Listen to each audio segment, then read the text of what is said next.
Today we will study the general characters of Lycophyta.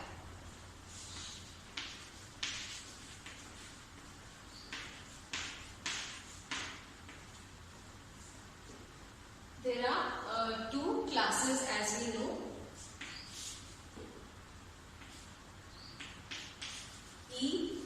Ligulopsida and Ligulopsida.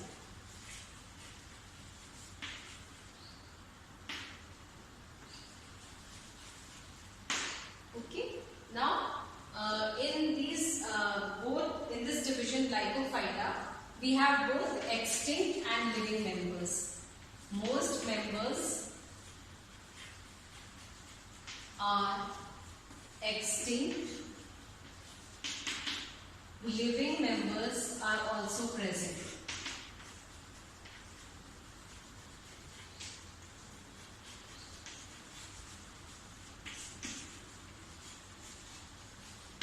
Now there are only 5 genera which are living in the whole division.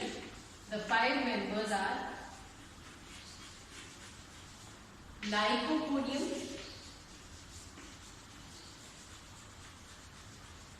Selaginella, Isoetes, Stylites,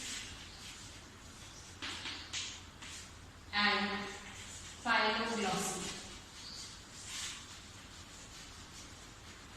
These are the 5 living genera, out of which Lycopodium belongs to Ligulopsida and the rest Selaginella, Isoetes, Stylites and Phyloglossum come under Ligulopsida. Now what are the general characters?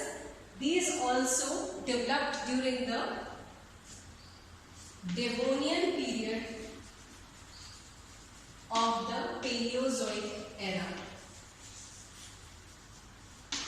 They are vascular plants. The sporophytic plant body is differentiated into root, stem and leaves. So, a true root, a true stem and true leaves are present in this division. So, the sporophytic plant body is well developed, differentiated into root, stem and leaves. Then, the stelic portion, generally protostele is present and also siphonostele is found. Both protostele condition and siphonostele are observed in the root and stem. The stem is covered with leaves, small microphyllous leaves. Microphyllous leaves are present, and these microphyllous leaves may be either in whorls or opposite arrangement. The phyllotaxy may be opposite, they may be whorls or they may be spirally arranged on the stem, and they have a single vein or midrib. They have a single midvein or midrib in each leaf.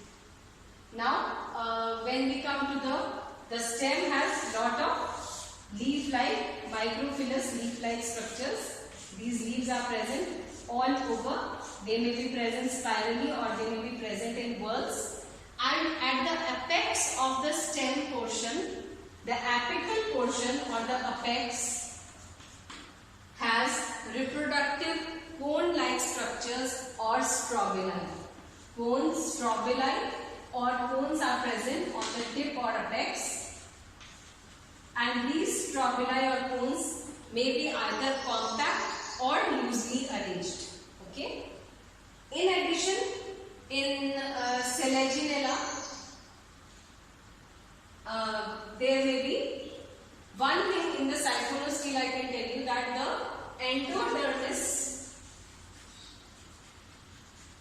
is modified to trabeculate. Okay. So we can say here that the main plant body, the sporophyte,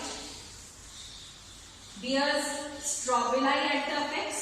The strobili are cone-like structures, they are reproductive structures, and these cones may be either the members may be either homosporous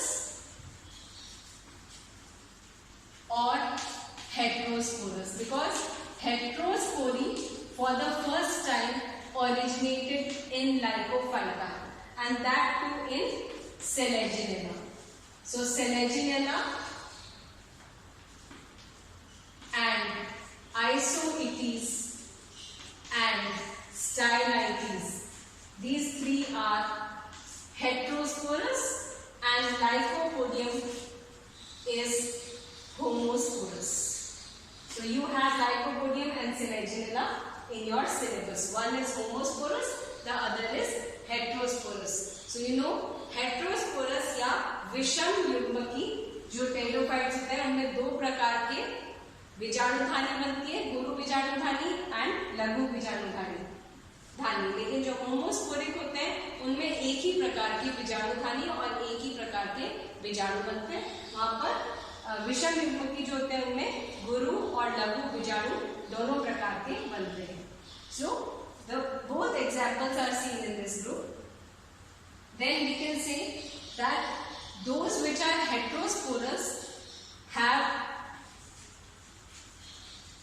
endosporic formation of the gametophyte, and those which are homosporous have exosporic formation of the gametophyte. I hope you recall that once the zygote is formed,